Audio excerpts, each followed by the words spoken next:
കൂപ്പിൽ പശുവിനെ അഴിക്കാൻ പോയപ്പോഴായിരുന്നു ആക്രമണം. പ്രദേശവാസിയായ ശ്രീ റഷീദ് ടെലിഫോൺ ലൈനിൽ ചേരുന്നുണ്ട്. ശ്രീ റഷീദ്, ഇത് കാട്ടാനശല്യമുള്ള മേഖലയാണോ ശ്രീ റഷീദ്? അതെ, ഒരു 2-3 വർഷമായിട്ട് കാട്ടാനയുടെ എന്ന് വെച്ചാൽ വേറെ ഉപദ്രവ കാര്യങ്ങളൊന്നും ഇല്ലായിരുന്നു. കാട്ടാന വരുന്നുണ്ട്, പോകുന്നുണ്ടായിരുന്നു. അപ്പൊ അതിനെ ഇങ്ങോട്ട് ജനവാസ മേഖലയിലേക്ക് ഇറങ്ങാതിരിക്കാനുള്ള ഫെൻസിങ്ങും കാര്യങ്ങളും അതിന്റെ വർക്കും കാര്യങ്ങളൊക്കെ നടക്കുമായിരുന്നു. ഇത് ഈ പയ്യനെ പശുവിനെ അയക്കാൻ പോയതെന്ന് പറഞ്ഞു. ഞാൻ ഈ അപകടം അറിഞ്ഞാണ് ഞാൻ ചെന്നത്.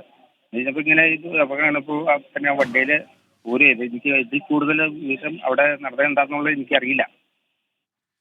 ഈ താങ്കൾ പറഞ്ഞു കാട്ടാൻ ഇറങ്ങുന്ന മേഖലയാണെന്ന്. പക്ഷെ അവിടെ നിന്ന് ഇത്തരത്തിൽ ഈ കാട്ടാനെ ആക്രമണം സംബന്ധിച്ചൊരു വാർത്തയൊന്നും അടുത്ത കാലത്ത് വന്നിട്ടില്ല. അതുകൊണ്ടാണ് ഈ ചോദിക്കുന്നത്. അവിടെ ഇങ്ങനെ കാട്ടാന ഇങ്ങനെ വന്ന് വരുന്നുണ്ടായിരുന്നു. പറമ്പുകളിൽ അവിടെ കയറി കൃഷികളൊക്കെ നശിപ്പിക്കൽ കാര്യങ്ങളൊക്കെ ഉണ്ടായിരുന്നു. ഇങ്ങനത്തെ അപകടം ഉണ്ടാകുന്ന ആദ്യമായിട്ടുള്ള സംഭവമാണ്. ഈ മരിച്ച ആളെ താങ്കൾക്ക് നേരിട്ട് അറിയാമോ ശ്രീ റഷീദ്?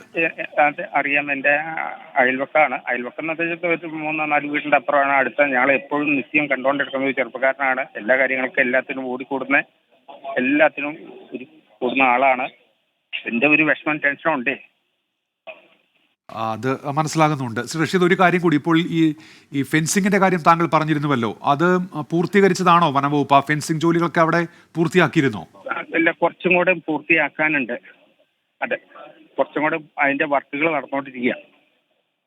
അതുകൊണ്ട് ഇപ്പോഴും കാട്ടാനയ്ക്ക് ഈ ജനവാസ മേഖലയിലേക്ക് ഇറങ്ങാൻ പറ്റുന്ന ഒരു സാഹചര്യം അവിടെ ഉണ്ടല്ലേ? ഈ ഫെൻസിങ് നടന്നുകൊണ്ടിരിക്കുകയാണ് എന്നതുകൊണ്ട് തന്നെ.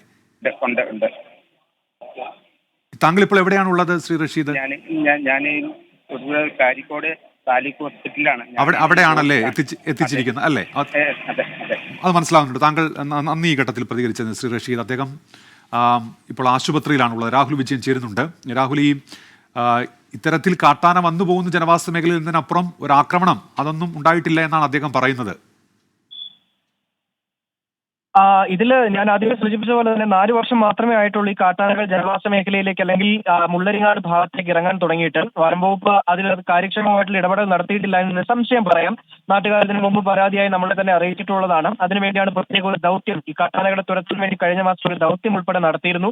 അത് പരാജയപ്പെട്ടു പോയിരുന്നു. കാട്ടാനകൾ ആ മുള്ളരിങ്ങാട് തന്നെ നിലയുറപ്പിച്ചിരിക്കുകയായിരുന്നു. ആളുകളെ ആക്രമിച്ചില്ലെങ്കിലും അത് വലിയ തരത്തിൽ ശല്യം ആ പ്രദേശത്ത് ഉണ്ടാക്കുന്നു എന്ന് നാട്ടുകാർ പറഞ്ഞിരുന്നു. പക്ഷേ ആ കാട്ടാനകളെ തുരത്താനുള്ള ഒരു നടപടി വനംവകുപ്പ് കാര്യക്ഷമമായി സ്വീകരിച്ചിരുന്നെങ്കിൽ ഇന്നൊരാളുടെ ജീവൻ നഷ്ടപ്പെടുന്ന നിലയിലേക്ക് കാര്യങ്ങൾ പോകില്ലായിരുന്നു എന്നുള്ളത് നിസ്സംശയം പറയാൻ കഴിയുന്നതാണ്. വനംവകുപ്പിന്റെ വലിയ അനാസ്ഥ ഈ പ്രദേശത്ത് ഉണ്ടായിട്ടുണ്ട് എന്നുള്ളത് നാട്ടുകാർ ആവർത്തിച്ച് പറയുകയും ചെയ്യുന്നുണ്ട്. ഫെൻസിംഗ് ഉൾപ്പെടെയുള്ള കാര്യങ്ങൾ അവിടെ സ്ഥാപിക്കാൻ വേണ്ടിയുള്ള നടപടികൾ തുടങ്ങിയിട്ടുണ്ട്. പക്ഷെ അത് പൂർത്തിയാക്കേണ്ടതും വനംവകുപ്പിന്റെ ഉത്തരവാദിത്തമായിരുന്നു. അത് പൂർത്തിയാക്കിയിട്ടില്ല എന്നുള്ളത് മനസ്സിലാക്കാൻ കഴിയുന്നു.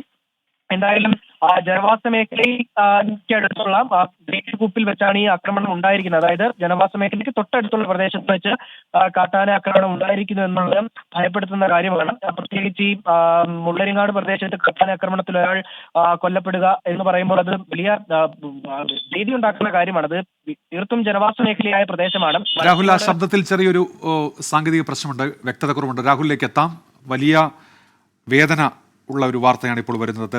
ഇടുക്കി ജില്ലയിലെ മുള്ളരിങ്ങാട് മേഖലയിൽ നിന്നാണ്. അവിടെ വണ്ണപ്പുറം പഞ്ചായത്തിലെ 1-ാം വാർഡിൽ ആ മേഖലയിൽ പെട്ട സ്ഥലമാണ്. അവിടെയാണ് കാട്ടാനയുടെ ആക്രമണം ഉണ്ടായത്. യുവാവ് കൊല്ലപ്പെട്ടത്. 22-കാരനാണ് കൊല്ലപ്പെട്ടത്. ആ കുടുംബത്തിൻ്റെ ഏക അത്താണിയാണ് എന്നവിടെ നിന്ന് സംസാരിച്ച പഞ്ചായത്ത് അംഗം നേരത്തെ വ്യക്തമാക്കിയിരുന്നു. ജനവാസ മേഖലയിലേക്ക് കാട്ടാനകൾ എത്തുന്ന ഇടമാണ് എങ്കിൽ കൂടിയും അടുത്ത കാലത്തൊന്നും ഇത്തരത്തിലൊരു കാട്ടാനയുടെ ആക്രമണം ഉണ്ടാകാത്ത മേഖലയാണ് എന്നുകൂടി അദ്ദേഹം ഇപ്പോൾ അറിയിക്കുന്നുണ്ട്. അവിടെ ഫെൻസിങ് ജോലികളൊക്കെ നടന്നു വരികയായിരുന്നു. അത് പൂർത്തിയായിട്ടില്ല. ചിലയിടങ്ങളിൽ ഇനിയും ഫെൻസിങ് ബാക്കി കിടക്കുന്നുണ്ട്. അതുകൊണ്ട് കാട്ടാനയ്ക്ക് ജനവാസ മേഖലയിലേക്ക് എത്താനുള്ള സാഹചര്യമുണ്ട് എന്നുകൂടി അദ്ദേഹം പറയുന്നുണ്ട്. അതിനിടയിലാണ് ഇപ്പോൾ ഈ കാട്ടാന ആക്രമണം സംബന്ധിച്ച വാർത്ത വരുന്നത്. ഒരാൾ കൂടി ഉണ്ടായിരുന്നു. കാട്ടാനയുടെ ആക്രമണം ഉണ്ടായപ്പോൾ അദ്ദേഹം ഓടി രക്ഷപ്പെട്ടു എന്നുകൂടി ഇപ്പോൾ അറിയുന്നുണ്ട്.